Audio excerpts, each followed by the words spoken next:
Olá, bem-vindos ao Liderança Digital. A gente conversa hoje com o Renato Carvalho, que é presidente da farmacêutica Novartis no Brasil. Renato, obrigado por estar aqui com a gente. E a Novartis está produzindo componentes-chave para vacinas da alemã CureVac e também tem uma parceria com a BioNTech.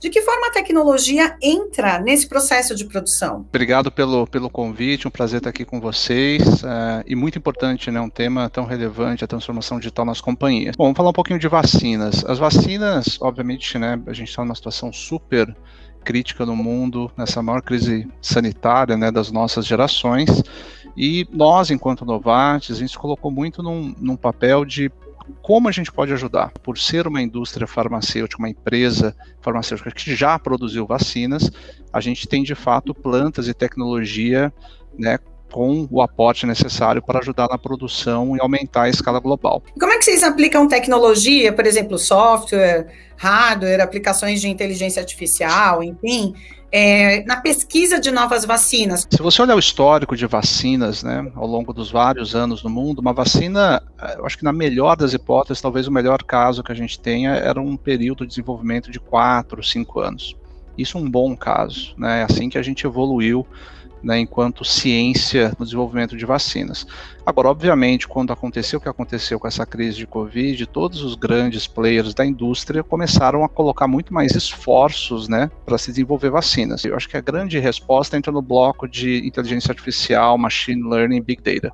Né? Existem uma série de testes que têm que ser feitos, obviamente obrigatórios ao longo do tempo, para você desenvolver uma vacina, e essa vacina cumpra com todos os requisitos, né, legais e de todas as instituições médicas do mundo.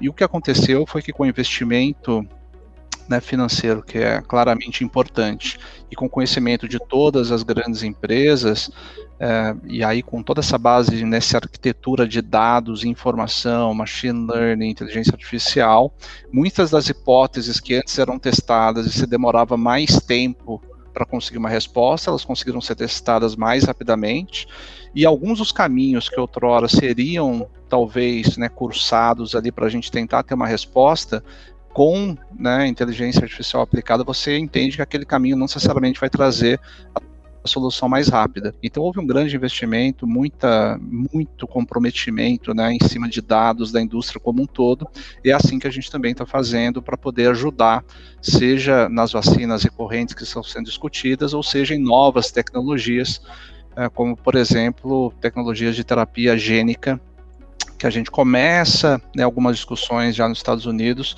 para que quando haja, né, se Deus quiser vai demorar muito ou não haverá uma grande pandemia como essa, mas para que as respostas sejam mais rápidas à população. A gente teve, por exemplo, aqui no Brasil já 3 estudos clínicos, né, que o Brasil foi considerado como parte do estudo global, para tentar encontrar medicamentos que fossem eficazes contra a Covid-19. Infelizmente a gente ainda não conseguiu, né, chegar a um grande resultado, mas a gente tem mais uma pesquisa começando nos próximos meses para tentar também encontrar medicamentos que combatam os sintomas. E vocês também têm aplicação de tecnologia para auxiliar médicos no diagnóstico de doenças como psoríase e hanseníase. Queria saber como é que isso funciona e quais os planos da Novartis para ampliar esse uso da tecnologia no diagnóstico de outras doenças. Em muitos casos, e a hanseníase e psoríase são 2 exemplos desses, a pessoa pode ter a doença, mas não necessariamente o diagnóstico é feito, ou o diagnóstico é muito difícil, principalmente a depender da localização geográfica que essa pessoa se encontra. Então a gente vem trabalhando com algumas indústrias, né, empresas de tecnologia, para tentar ajudar no diagnóstico. Então, normalmente, esse diagnóstico é feito através de um smartphone e através de um app com alguma inteligência, que você vai filmar, por exemplo, uma área da sua pele, essa imagem é captada, tem uma inteligência, né, por trás da forma como essa imagem é captada, e vai haver um algoritmo que vai ser rodado para entender se de fato aquilo provavelmente é, por exemplo, um exemplo de hanseníase ou de psoríase. Tá? Então essa é uma parceria que a gente, né, desenvolveu, principalmente na área mais dermatológica, e é um caminho, né, quer dizer, vai depender muito da área terapêutica que a gente estiver tratando. Obviamente, algumas áreas terapêuticas, esse diagnóstico precisa de um equipamento muito mais avançado, para ter o diagnóstico por imagem, mas em algumas doenças é possível que algumas soluções simples como essa possam ajudar no diagnóstico. E é incrível, né, que a gente consegue hoje em dia, enfim, a grande parte da população tem acesso a smartphone em inteligência artificial, e a gente está cumprindo esse papel para nos engajarmos com os pacientes também de uma maneira mais rápida, né? Bom, a migração para o ambiente digital não aconteceu só com os funcionários das empresas, né? No caso de vocês, isso envolveu o relacionamento com médicos e pacientes. Parece muito mais eficiente, por exemplo, um representante fazer uma visita virtual, fazer uma apresentação virtual para um médico, em vez de ir até o consultório, esperar um encaixe para ele apresentar um medicamento. O digital deixou de ser uma adaptação para vocês e vai se tornar permanente nesses casos? Nós acreditamos que, inevitavelmente, como aconteceu em todas as outras indústrias, né, as ferramentas digitais elas vêm para dar suporte e trazer mais eficiência a esse engajamento.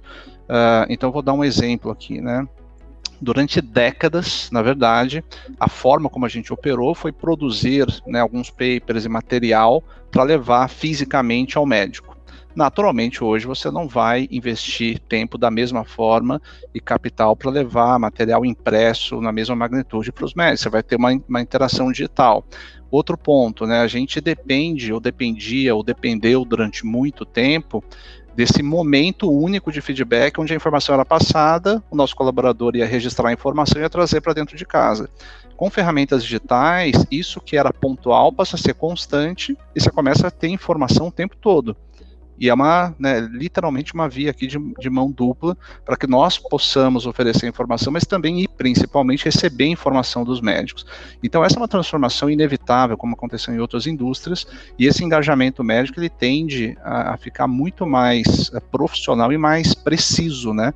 A eficiência, para mim, é um ponto, né, pacificado, mas ela começa a ser muito mais assertiva. E com isso, lá na frente, a gente começa também a criar uma base de dados que é muito importante. Você começa a registrar, armazenar e ter uma governança desses dados que naturalmente, com o feedback de muita gente ao mesmo tempo, você vai melhorando aquilo que você está desenvolvendo. Em quais áreas da Novartis a tecnologia fez mais diferença nesse último ano? Olha, houve dois pilares fundamentais, né? Um a gente acabou de discutir, que é o engajamento médico. Ou seja, né, se nós não tivéssemos a tecnologia à nossa disposição, com toda a pandemia, distanciamento social, a gente teria ficado longe dos profissionais médicos e, por consequência, longe dos nossos pacientes. A verdade é que a gente conseguiu manter, né, o engajamento de uma forma muito eficaz, ainda que com toda a pandemia. Então, toda essa estrutura, né, essa arquitetura de tecnologia que nos dá suporte, assim como a gente está conversando hoje, foi fundamental. Agora, a segunda, que eu acredito que é de mais impacto, na verdade, no médio e longo prazo, é como a gente está tratando dados em pesquisa e desenvolvimento. Isso é super, né, importante e, na verdade, tem um impacto muito grande na sociedade. Eu vou dar um exemplo, né? Nos últimos 4 anos aqui no Brasil, a gente investiu aproximadamente R$1 bilhão em pesquisa clínica local. R$1 bilhão. É bastante dinheiro, nós somos a empresa privada que mais, por exemplo, tem parcerias em discussões de papers, né, de ciência com universidades públicas no Brasil. A partir do momento que você começa a implementar inteligência artificial, big data, machine learning, tudo que é coletado, a taxa de velocidade que você tem de conclusão de pesquisas clínicas e assertividade de teste de hipóteses aumenta sobremaneira. E na prática, o que isso impacta para o consumidor, né, para o paciente? Impacta em produtos sendo desenvolvidos mais rapidamente e de uma maneira muito mais eficaz e assertiva. Então, esses dois pilares, né, de engajamento médico profissional, mas que eu diria que é mais comum em diferentes indústrias, mas no nosso caso, a parte de pesquisa e desenvolvimento são fatores muito importantes e a gente se desenvolveu muito em relação a tecnologias digitais. Como é que é o relacionamento da Novartis com startups hoje? Olha, esse é um mundo que a gente está cada vez mais próximo e a gente vê muito futuro, né? A ciência, ela vem também, assim como em outros setores da sociedade, se desenvolvendo a partir de pequenas empresas, né? Eu vou dar um dado aqui, a gente tem um fundo global da Novartis, onde a gente tem cerca de R$4 bilhões, 750 milhões de dólares ali, mais ou menos, investidos em pequenas empresas, em startups, tanto do ponto de vista de biotecnologia, quanto startups de engajamento médico, engajamento com o paciente. Então, esse é um fundo recorrente que normalmente a gente tem, como eu disse, em torno de 4 bilhões de reais investidos, apostando, né, que algumas dessas empresas vão trazer contribuições aí para a sociedade. Agora, a gente também tem uma outra frente, onde não necessariamente a gente está investindo em startups para que a gente também seja parte dessa startup e eventualmente ela seja parte do grupo Novartis, mas a gente investe no ecossistema. Esse é um termo que a gente gosta de usar. Então, a gente tem uma estrutura global, onde a gente cria centros de desenvolvimento e aceleração de startups. E a gente acabou de lançar esse centro no Brasil.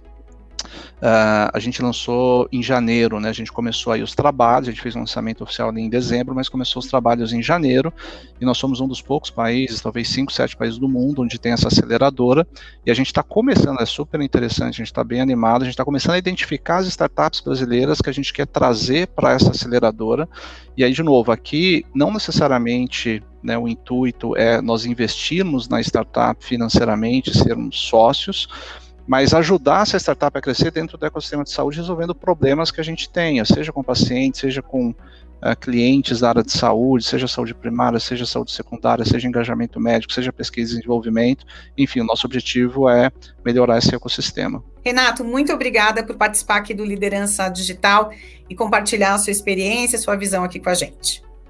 Foi ótimo, Daniela. Eu que agradeço a toda a equipe. Foram perguntas muito boas. A gente está à disposição para contribuir em próximas oportunidades.